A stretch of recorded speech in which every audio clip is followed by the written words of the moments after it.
আসবে আমার ঘরে আমার ছোট্ট সোনা, ভরিয়ে দেবে খুশির আলোয় তার যদি। তিশার মিথ্যা প্রেগন্যান্সি এবার ফাঁস হতে যাচ্ছে। আঁখি অটল করা শুরু করে দিয়েছে তিশাকে নিয়ে। তিশা যে আদৌ প্রেগনেন্ট না তা কিন্তু প্রমাণ করে দিল আঁখি। আঁখি বলল আর মাত্র কয়েকদিন যাক, তারপর ধামাকা দেখতে পাবে। কারোর মিথ্যা প্রেগন্যান্সি ফাঁস হতে যাবে।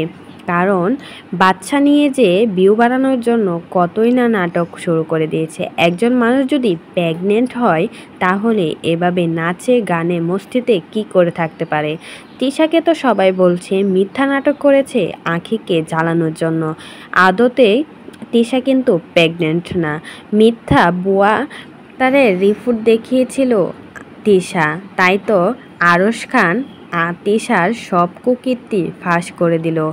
এবার সব কিছু প্রমাণসহ আরশ খানে দেখিয়ে দিল তিশার মিথ্যা প্রেগন্যান্সি। তিশাকে একজন কমেন্ট করেছিল, আপু আপনার বাচ্চা পেটে যে আসছে কত মাস? তিশা বলেছে 2 মাস। অথচ আঁখি আর আহাদের ঝগড়া হয়ে আলাদা হয়ে গেছে প্রায় 5 মাসের কাছাকাছি হয়ে গেছে।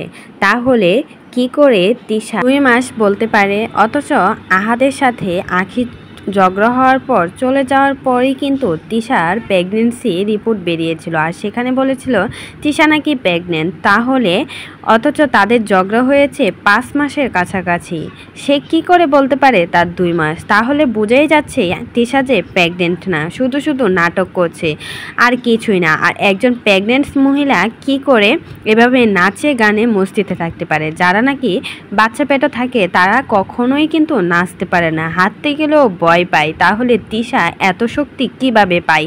আসলেই কিন্তু তার পেটে কোনো বাচ্চা নেই, শুধুমাত্র নাটক করছে।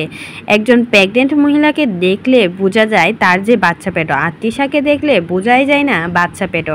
তো কি বলেন আপনারা? সত্যিই তো বললাম, আঁখি কিন্তু কয়দিন পর তিশার প্রেগনেন্সি নাটক ফাঁস করতে যাচ্ছে।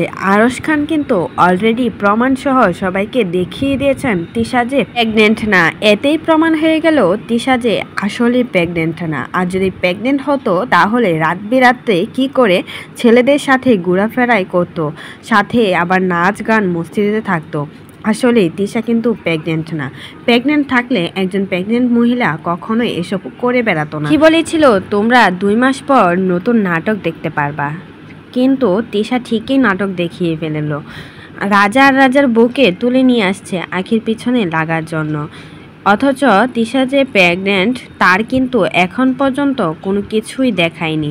আসলেই কিন্তু তিশা প্রেগনেন্ট না। প্রেগনেন্ট থাকলে কখনোই সব কিছু লুকিয়ে রাখতে পারতো না।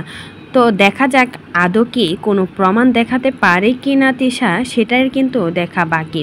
তো এই বিষয়ে যদি আপনাদের কোনো মতামত থাকে অবশ্যই কিন্তু আমাদের কমেন্ট বক্সে কমেন্টে জানাতে ভুলবেন না। আর কথাগুলো ঠিক বললাম নাকি ভুল বললাম সেটাও কিন্তু জানাতে ভুলবেন না।